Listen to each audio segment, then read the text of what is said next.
नमस्कार. इजू मराठीच्या यूट्यूब चॅनलमध्ये आपल्या सगळ्यांचे स्वागत. सध्या एक ब्रेकिंग न्यूज हाती येते आहे, ती क्रीडा विश्वातून.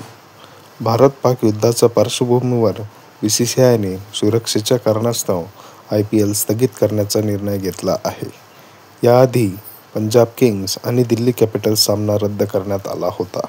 सुरक्षेच्या कारणामुळे ब्लॅकआउटची घोषणा देखील करण्यात आली होती. भारत आणि पाकिस्तानमधील तणावाच्या संबंधामुळे BCCIने IPL 2025 सस्पेन्शन करण्याचा निर्णय घेतला आहे. सुरक्षेच्या कारणास्तव गुरुवारचा पंजाब किंग्स आणि दिल्ली कॅपिटल्समधील सामना रद्द करण्यात आला होता. त्यामुळे यानंतर IPLचे सामना होणार की नाही असा प्रश्न सर्वांना पडला होता. मात्र आता BCCIने सर्व संघ मालकांसोबत चर्चा करून IPL तुर्तास स्थगित करण्याचा निर्णय घेतला आहे. याआधी पंजाब किंग्स आणि दिल्ली कॅपिटल्स सामना रद्द करण्याचा निर्णय करण्यात आला होता. सुरक्षेच्या कारणामुळे ब्लॅकआउटची घोषणाही करण्यात आली होती. प्रेक्षकांना तातडीने स्टेडियममधून बाहेर काढण्यात आलं.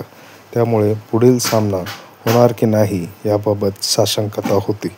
अशाच विविध बातम्यांसाठी इजू मराठी या चॅनलला सबस्क्राईब करा.